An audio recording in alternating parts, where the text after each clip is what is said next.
সুপ্রিয় দর্শক, আসসালামু আলাইকুম। সবাইকে আমন্ত্রণ জানাচ্ছি মোহনা টেলিভিশনের বিশেষ আয়োজন Chakda steel and rolling mills Bangladesh উন্নয়ন অগ্রগতি অনুষ্ঠানে।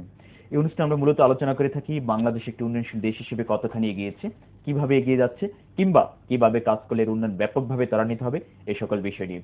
আর এই সকল বিষয় নিয়ে কথা বলতে স্টুডিওতে আমন্ত্রণ জানিয়ে থাকি বাংলাদেশের উন্নয়ন কর্মকাণ্ডের সাথে জড়িত অত্যন্ত প্রিয় মানুষদেরকে। তাই ধারাবাহিকতায় আমরা যে আমাদের স্টুডিওতে আমন্ত্রণ জানিয়েছি অত্যন্ত দুজন প্রিয় মানুষকে। আসুন পরিচিত তাদের সাথে। আমার সাথে আছেন আবুল কালাম মোহাম্মদ আহসান হলক চৌধুরী ডিউক, মাননীয় সংসদ সদস্য রংপুর 2 আসনের, এবং আমার সাথে আছেন মোহাম্মদ মঞ্জুরুল ইসলাম লিটন, মাননীয় সংসদ সদস্য গাইবান্ধা 1। ধন্যবাদ স্যার, কেমন আছেন? হ্যাঁ, ভালো। আজকে আমাদের প্রতিপাদ্যের বিষয় হচ্ছে জীবনযাত্রা মান উন্নয়ন, দ্রব্যমূল্য ও সামষ্টিক অর্থনীতি। যে আমরা আমাদের অনুষ্ঠানের নাম হচ্ছে বাংলাদেশ উন্নয়ন অগ্রগতি। সেই ক্ষেত্রে হচ্ছে আমরা যে মানুষের জীবনযাত্রা মানের কথা বলছি, এটি আমরা জানি যে উন্নত হয়েছে, বাট কতটুকু উন্নত করতে পেরেছি, আমাদেরকে আমাদের লক্ষ্য আছে সেটিকে আমরা পূরণ করতে পেরেছি কিনা মাননীয় এমপি? আমি মনে করি যে আমাদের সরকার যে দায়িত্ব নিয়েছেন, দায়িত্ব নেবার পর আমরা মনে করি বিগত সরকারগুলোর চেয়ে জীবনযাত্রার মান অনেক বেশি উন্নত হয়েছে। এই কারণেই বলবো যে এখন বাংলাদেশের মানুষের কিন্তু আয় ব্যক্তিগত আয় $1044। হ্যাঁ, তো বৃদ্ধি যখন পেয়েছে তখন অবশ্যই ধরে নিতে হবে যে মানুষের আয় যখন বৃদ্ধি পেয়েছে তখন অবশ্যই জীবনযাত্রার মান উন্নত হয়েছে। এবং অতীতে আমরা দেখেছি যে বাংলাদেশে 2-4 জন বা 10 জন মানুষের হাতে মোবাইল সেট।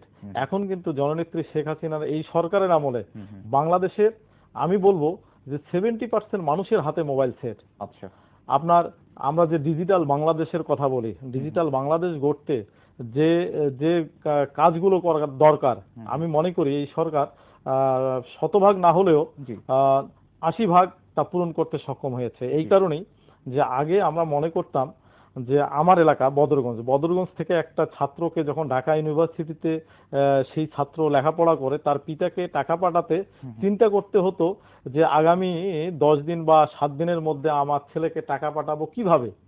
এখন কিন্তু এই চিন্তাটুকু করতে হচ্ছে না। 5 মিনিট আগে বলবে, বাবার হাতে টাকা থাকলেই 5 মিনিটের মধ্যেই সে টাকা পেয়ে যাচ্ছে। বিকাশের মাধ্যমে হোক, মোবাইল সেটের মাধ্যমে কথাবার্তা বলেই হোক, এইটাই কিন্তু ডিজিটাল বাংলাদেশ। আচ্ছা, আপনার অনলাইনে আপনার মানুষ ক্রয় বিক্রয় করছে, গাড়ি থেকে শুরু করে এমনকি সবজি পর্যন্ত। তাহলে আমরা সবজি যখন ডিজিটাল বাংলাদেশের কিন্তু এই যে সফলতা, আমি মনে করি যে আজকে বাংলাদেশ আগামী দিনে ইনশাল্লাহ মধ্যম আয়ের দেশে পরিণত হবে।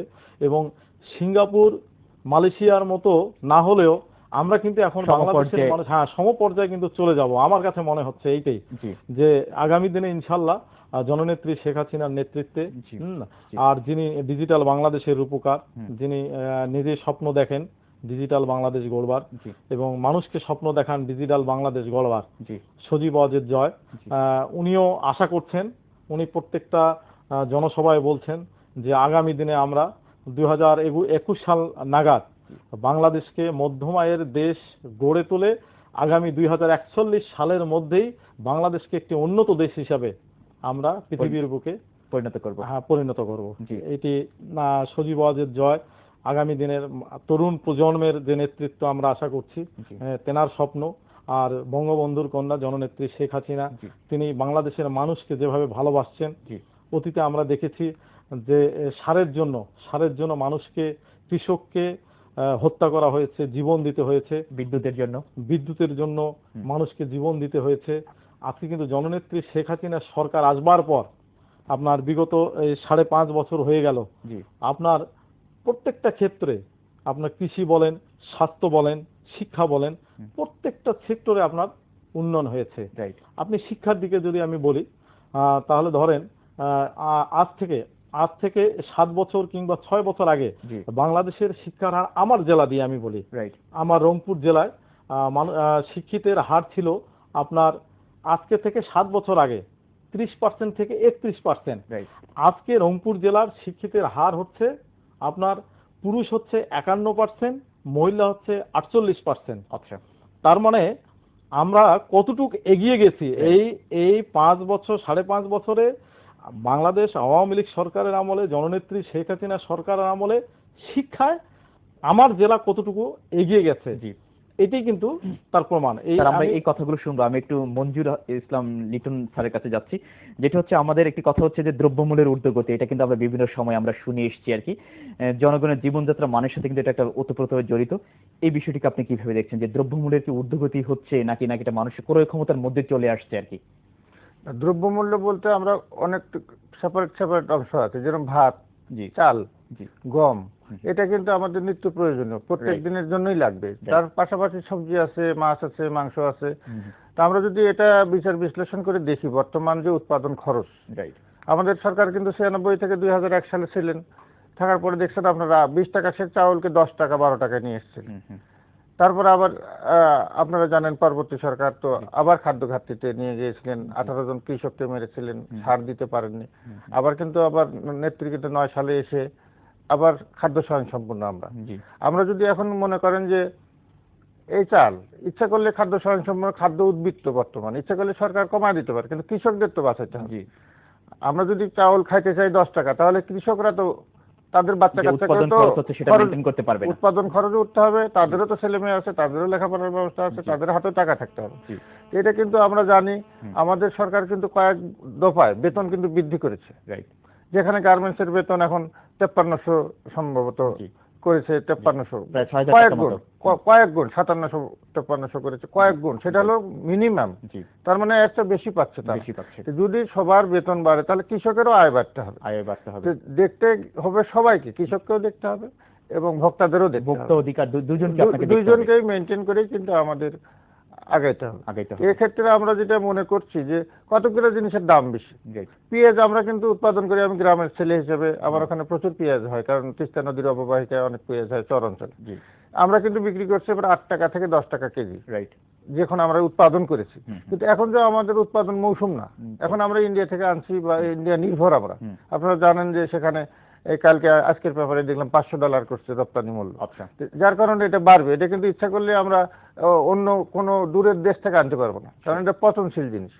তো কতগুলো জিনিস আছে। এখন যদি বেগুন খেতে চান, বেগুন তো দাম বাড়বে, কারণ বর্ষাকালে কিন্তু বেগুন হয় না, আপনারা সবাই জানেন। এই সময় বেগুনের গাছ মারা যাবে, এই সময় মরিচের গাছ মারা যাবে। এখন তো এটার দাম বাড়বে। কতগুলো জিনিস আছে যে অ্যাভেলেবেল, মৌসুমের সেই জিনিসটার দাম কত, আর যেটা মৌসুমের বাইরে যে জিনিসটা আমরা পাচ্ছি সেই জিনিসটার দাম দেখবেন যে অবশ্যই বেশি দিয়ে কিনে খেতে হবে। একটা টমেটো যেদিন প্রথম ফলবে দেখবেন যে 100 টাকা কেজি, পরবর্তীতে আবার কৃষক ফেলে দিচ্ছে। আমি যেটা বলছিলাম যে তার মানে আপনি বলছেন যে মানে জনগণের মান উন্নয়নের সাথে সাথে দ্রব্যমূল্যের যদি ঊর্ধ্বগতি ঘটে, সেটা কিন্তু মানুষের ক্রয় ক্ষমতার মধ্যেই থাকে। আপনি বিকল্প খাবার খেতে হবে। আপনার যখন যে সিজনে আপনার বেগুন নাই, সেই সিজনে যদি বেগুন খাইতে চান তাহলে বেশি দিয়ে খাইতে হবে, কিন্তু ওই সিজনে অন্য বিকল্প সবজি আছে। এখন যেরকম আপনি পেঁপে পাবেন, তখন দেখবেন যে পেঁপেটা সস্তা আছে। তাহলে আমাদের খাদ্য অভ্যাসের মধ্যে সিজনাল, আমরা তো যদি মনে করি জ্যৈষ্ঠ মাসে আম খাবো, কম পয়সায় খাইতে পারবো, কিন্তু আমি যদি মনে করি জানুয়ারি ফেব্রুয়ারিতে আম খাবো, তাহলে তো আমাকে অনেক টাকা দিয়ে খাইতে হবে। সেটা কিন্তু দ্রব্যমূল্য, ওটাকে আমরা ধরবো না। জানুয়ারি মাসে আমের দাম আর জ্যৈষ্ঠ মাসের আমের দাম, এটা কিন্তু আমরা এক হিসেবে ধরবো না। আরেকটি বিষয় হচ্ছে স্যার, আমরা যে যুব সম্প্রদায় নিয়ে একটু কথা বলছিলাম আর কি, যে আসলে যুবদেরকে কাজের, যে এলাকার যুবকদেরকে কাজের মান নিশ্চয়তা করা, অনেক বেকার যুবকদের কর্মসংস্থান করার কথা সরকার বলছে, এটা এখন সরাসরি সরকার নিশ্চিত করতে পারেনি আর কি। আপনি বিষয়টি কিভাবে দেখছেন আর কি? আসলে কাজ তো আমাদের এলাকার লোক ম্যাক্সিমাম, আমরা জানি যে আমাদের রংপুর এলাকার লোক ঢাকায় বেশ কাজ করে, কারণ ইন্ডাস্ট্রি আমাদের ওখানে নাই। আমরা কিন্তু এলাকাতে এখন যে আমরা ধান কাটা মৌসুমে, কত কিছুদিন আগে ধান কাটা মৌসুম চলে গেল, আমি যা আমাদের এক একটা দিনমজুর যারা ধান কাটতো 500 টাকা 600 টাকা তারা ইনকাম করতো। এবং আমরা তারপরে কাভিকার কাজ সরকার দিল, সেখানেও আমি মাটি কাটলো দেখলাম, আমি অনেকখানে ভিজিট করেছি, 600-700 টাকা কিন্তু তারা কাজ করেছে। কিন্তু যাদের সমস্যা, যারা মানে শ্রম মানে কায়িক পরিশ্রম করতে চায় না, তাদের সমস্যা হলো যারা একটু অসুস্থ, তাদের সমস্যা। আপনি মনে করছেন যে যুবকদের জন্য কি পর্যাপ্ত কাজেরও ব্যবস্থা আছে? সরকার কাজের ব্যবস্থা করতে পেরেছে এখন পর্যন্ত?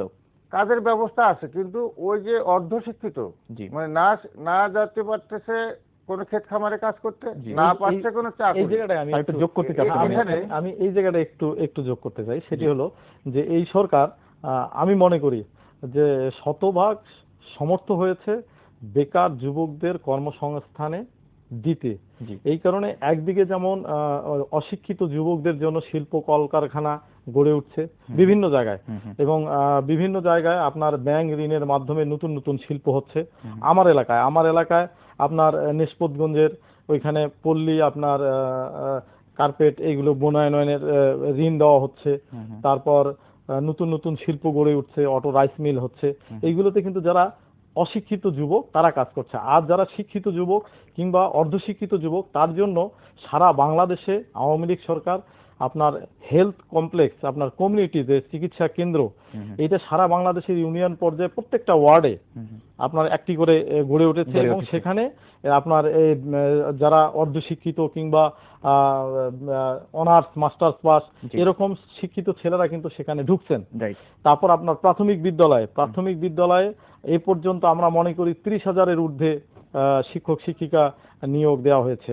পাশাপাশি বিভিন্ন হাসপাতাল আপনার তৈরি হয়েছে, নতুন নতুন হাসপাতাল, সেগুলোতে আপনার ডাক্তার, ইঞ্জিনিয়ার, এগুলোতে কিন্তু বেকার সমস্যার আমি মনে করি যে শতভাগ আমরা সফল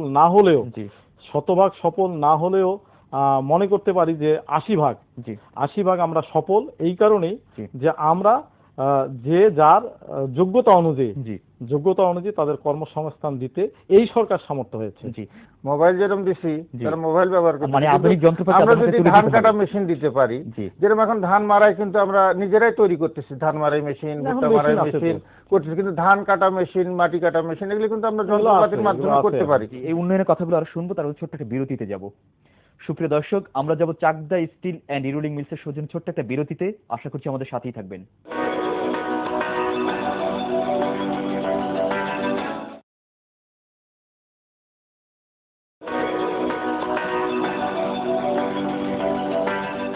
বিরতির পর আবারও সবাইকে আমন্ত্রণ জানাচ্ছি Chakda steel and rolling mills Bangladesh উন্নয়ন অগ্রগতি অনুষ্ঠানে। অত্যন্ত দুজন প্রিয় সংসদ সদস্য আমাদের সাথে আছেন।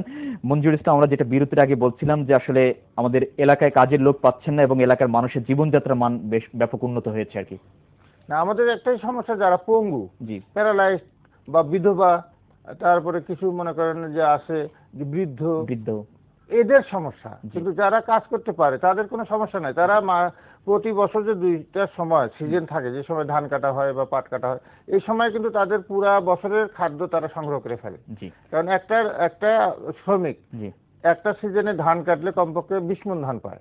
তো 20 মণ ধান তার সংসারে লাগে না, সে কিন্তু 10 মণ ধান যদি চাউল করে রাখে আর যদি 10 মণ ধান বিক্রি করে কাপড় চোপড় কিনে, সারা বছর যে কাজটা করে সেটা কিন্তু তার প্লাস হয়, প্লাস সেটা কিন্তু তার ওই যে শাক সবজি বা তার নিত্য প্রয়োজনীয় যে ছেলেমেয়ের লেখাপড়ার জন্য ব্যয় করতে পারে।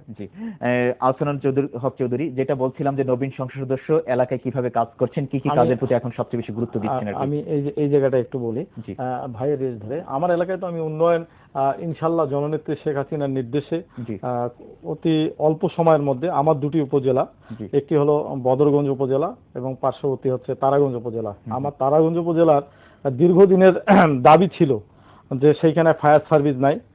অত্যন্ত দুঃখের বিষয় যে আমি প্রতি বছর আমরা দেখতাম যে আমার তারাগঞ্জ উপজেলায় হাট ছিল, হাটে আগুন লাগতো। হাটে যখন আগুন লাগতো মানুষ নীরবে নিভৃতে শুধু কাঁদতো, দেখতো, হাট পুড়ে ছাই হয়ে যেত। কিন্তু সেখানে আমি এই মাত্র 4 মাসের মধ্যে ফায়ার সার্ভিস দিতে সক্ষম হয়েছি জননেত্রী শেখ হাসিনার নির্দেশে। সেখানে তারাগঞ্জ স্বাস্থ্য কেন্দ্রে অ্যাম্বুলেন্স ছিল না, সেখানে একটি অ্যাম্বুলেন্স দিয়েছি।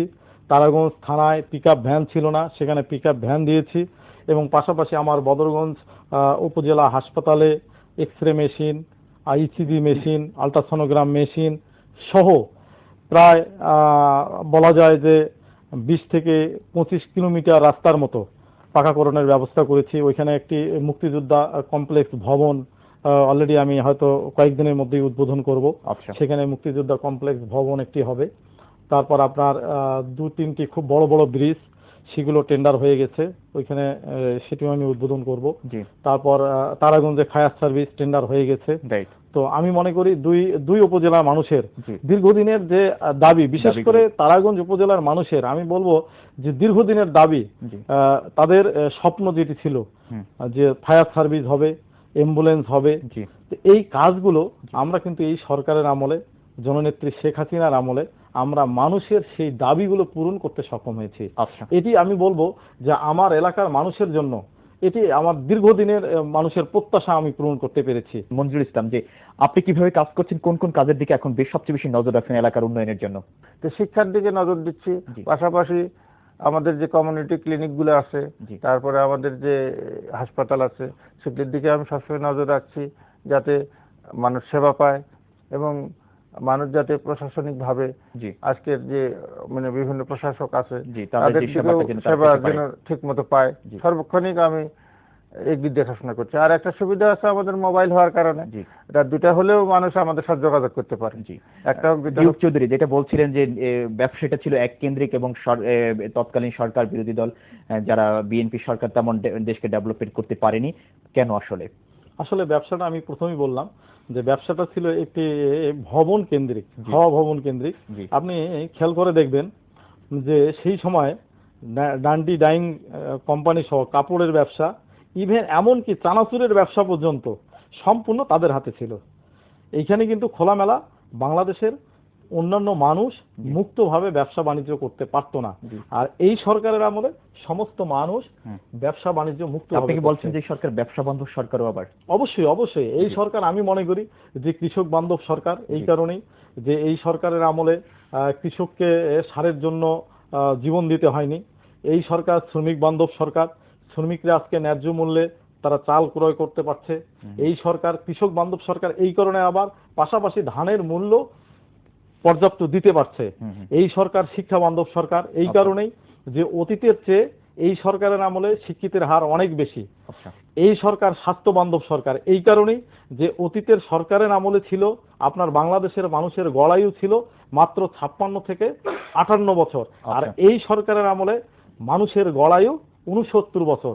তাহলে অবশ্যই বলতে হবে যে স্বাস্থ্য ক্ষেত্রে এই সরকার সফলতা অর্জন করেছে এবং বিশ্বের কাছে স্বাস্থ্য খাতে এই সরকার পুরস্কার পেয়েছেন। তা আমি এই কারণেই বলছি যে এই সরকার অবশ্যই আমি বলবো সফল সরকার, এবং এই সরকারকে বাংলাদেশের মানুষের স্বার্থে আগামী 2041 নয়, যতদিন শেখ হাসিনা আছে আমার মনে হয় ততদিন শেখ হাসিনার হাতেই এই দেশ রাখা উচিত। এটা আমি মনে করি। আমার ব্যক্তিগত ওপিনিয়নের সঙ্গে বাংলাদেশের অন্য মানুষের হয়তো মতভেদ থাকতেই পারে, তবে আমি যে কথাগুলো বললাম, গণতান্ত্রিক দেশে কি সেটা কি সম্ভব কিনা মাননীয় সংসদ সদস্য? অবশ্যই সম্ভব, কেননা জনতাই ক্ষমতার উৎস। জনগণ যদি মনে করে যে এই সরকারকে আমি 1000 বছর রাখবো, তাহলে জনগণ এই সরকারকে 1000 বছর রাখতে পারে। আমরা 1000 বছর কথা একটু মঞ্জুর ইসলামের কাছ থেকে শুনতে চাচ্ছি আর কি, যেটা বলছে যে সরকার যতদিন দেশ থাকে ততদিন সরকার হাতে যেন ক্ষমতা থাকে আর কি। উন্নয়নটা তো একটা চলমান প্রক্রিয়া, জনগণ রাখে, এটা জনগণের স্বার্থে। উন্নয়নটা একটা, কিন্তু আপনি বলেছিলেন যে থাকবে আর কি, এটা আর কি থাকা না, জনগণের স্বার্থে রাখা উচিত। জনগণ বান্ধব একটা চলমান প্রক্রিয়া। আমরা 96 থেকে 2001 দেখেছি, তারপরে আবার 2001 থেকে আমরা তো আবার 2006 সাল পর্যন্ত দেখলাম কৃষক কিভাবে হত্যা করা হলো, কানসাটে কিভাবে বিদ্যুতের দাবিতে মানুষ মারা হলো। আমাদের এখানে দৌড় সালাউদ্দিন নামে একজনের এমপির নামই হয়ে গেছিল দৌড় সালাউদ্দিন, পানির জন্য দাবড়াইছে বিএনপির এক এমপি সম্ভবত ডেমরাতে। আমরা তো তাদের ওই 1 থেকে 6 পর্যন্ত দেখেছি। আবার তো আমরা 9 সালে নেত্রী আসার পরে আমরা তো আবার দেখছি, এবং এই যে 13 সালে যে ঘটনাগুলো ঘটাইলো, যে বিএনপি সরকার নির্বাচনের নামে নেতৃত্ব তাদেরকে বলেই দিয়েছিল যে আপনারা কি চান, কারণ তত্ত্বাবধায়ক সরকারটা তো হাইকোর্ট সুপ্রিম কোর্ট কর্তৃক এটাকে বলেছে যেটা অবৈধ। বিশ্বের কোন দেশে তত্ত্বাবধায়ক সরকার হয়ে ভোট হয়েছে এই কনসেপ্ট, কিন্তু এই কনসেপ্ট আপনারা চেয়েছিলেন যে যখন আমাদের সেই সময় প্রয়োজন ছিল। রাজনীতিটা হচ্ছে সময় উপযোগী, যে সময়ে যে জিনিসটা চাইবে সেই সময় জনগণ যা চেয়েছিলেন সেটি হয়েছে। জনগণ কিন্তু এখন চান না, জনগণ এখন চায় বিশ্বের অন্যান্য দেশের মতোই বাংলাদেশে। আমরা শেষ প্রান্তে মাননীয় সংসদ সদস্য আমাদের কিন্তু একটু স্বপ্নের বাণী শুনান, যে নবীন সংসদ দেশকে কোথায় দেখতে চাচ্ছেন, কিভাবে কাজ করতে চাচ্ছেন। আমি বলতে চাই বাংলাদেশ একটি অসাম্প্রদায়িক দেশ। বাংলাদেশে যে আজকে ধর্মের ধোঁয়া তুলে বাংলাদেশের মানুষকে আজকে বিভ্রান্ত করার চেষ্টা চলছে, এখানে আমি একটি ছোট্ট এলাকার জনগণের উদ্দেশ্যে ছোট্ট করে আমাদের একেবারে শেষ প্রান্তে আমার জনগণের উদ্দেশ্যে আমি এটুকুই বলবো যে আমি বদরগঞ্জ তারাগঞ্জকে দুর্নীতি মুক্ত এলাকা গড়ে তুলতে চাই। আমি নিজে একজন দুর্নীতি মুক্ত মানুষ নিজেকে সবসময় মনে করি। এখন পর্যন্ত 5 মাসে যে কর্মকাণ্ড করেছি, আমি মনে করি যে আমি শতভাগ দুর্নীতি মুক্ত ছিলাম, এবং আমার কর্মীদেরকেও আমি বলেছি, নেতা কর্মীদেরকে দুর্নীতি মুক্ত থাকবার। এবং আমি সাধারণ মানুষকে বলবো যে যদি কোনো ধরনের দুর্নীতি আপনাদের চোখে পড়ে আপনারা আমাকে জানাবেন, এবং যদি কোনো প্রমাণ হয় আমি সঙ্গে সঙ্গে পদত্যাগ করব। এরকম আমার মানসিকতা রয়েছে। অশিক্ষিত লোকের পরিমাণ আগে বেশি ছিল, যার জন্য ওখানে জামাত অধ্যুষিত। আপনারা জানেন যে এর আগে মানে আমি ৭৩ সালের পর প্রথম আমি আওয়ামী লীগের এমপি হিসেবে এখানে আসলাম। যদিও জাতীয় পার্টির কারণেও আমাদের ছাড় দিতে হয়েছে গতবার, না হলে হয়তো গতবারই আমরা আসতে পারতাম। এখন আমাদের যে অনুন্নত এলাকা, আমরা চেষ্টা করতেছি, আমাদের লোকজন খুবই ভালো, এলাকার লোক ভালো। কিছু মৌলভী মুন্সি আছে যারা ওই যে সরকারি সুবিধা নিচ্ছে, আমাদের ওখানে মাদ্রাসার সংখ্যা বেশি। আপনি ছোট্ট করে স্যার, আমরা শেষ এই জন্য ওখানে আমাদের লোকজন কাজ করার ইচ্ছা আছে, আমরাও কাজ করছি, জনগণ খুশি এবং এই সরকারের প্রতি খুশি। তারা যে তাণ্ডব চালিয়েছে ৭১ পরবর্তীতে এই প্রথম, যেটা স্বাধীনতা যুদ্ধের সময় হয়নি আমার উপজেলায় সেই পরিমাণ তারা অত্যাচার করেছে, যার জন্য আমাদের এখন ঐক্যবদ্ধ সবাই হয়েছে। এই তাণ্ডব আর আমার এলাকার লোক চায় না, উন্নয়ন চায়, আমরা উন্নয়ন করছি এবং ইনশাআল্লাহ আমরা আশা করি জননেত্রী শেখ হাসিনার নেতৃত্বে আমরা উন্নয়ন করব। আমরা আশা করছি যে জননেত্রী শেখ হাসিনার যে আদর্শ আছে, বঙ্গবন্ধুর আদর্শ, সেই আদর্শকে বাস্তবায়ন করার জন্য আপনারা একসাথে কাজ করবেন, আশাবাদটুকু ব্যক্ত করছি। মঞ্জুরুল ইসলাম লিটন এবং আবুল কালাম চৌধুরী, আপনাদের দুজনকে অসংখ্য ধন্যবাদ আমাদেরকে সময় দেওয়ার জন্য। ধন্যবাদ আপনাকে। সুপ্রিয় দর্শক, আমরা আমাদের অনুষ্ঠান একেবারে শেষ প্রান্তে, তবে যাবার আগে বলছি অনুষ্ঠান সম্পর্কে এবং উন্নয়ন সম্পর্কে যে কোনো তথ্য এবং মতামত আপনি আমাদেরকে জানাতে পারেন। আপনি যদি উন্নয়ন সংশ্লিষ্ট কোনো কাজের সাথে জড়িত থাকেন আপনি আমাদেরকে জানাতে পারেন। আপনি জানান আমাদেরকে, আমরা জানাবো গোটা বাংলাদেশকে। এতক্ষণ আমাদের সাথে থাকার জন্য সবাইকে অসংখ্য ধন্যবাদ জানিয়ে আমি সাইফুল ইসলাম নয়ন এখানে বিদায় নিচ্ছি। ভালো থাকবেন সবাই, আল্লাহ হাফেজ।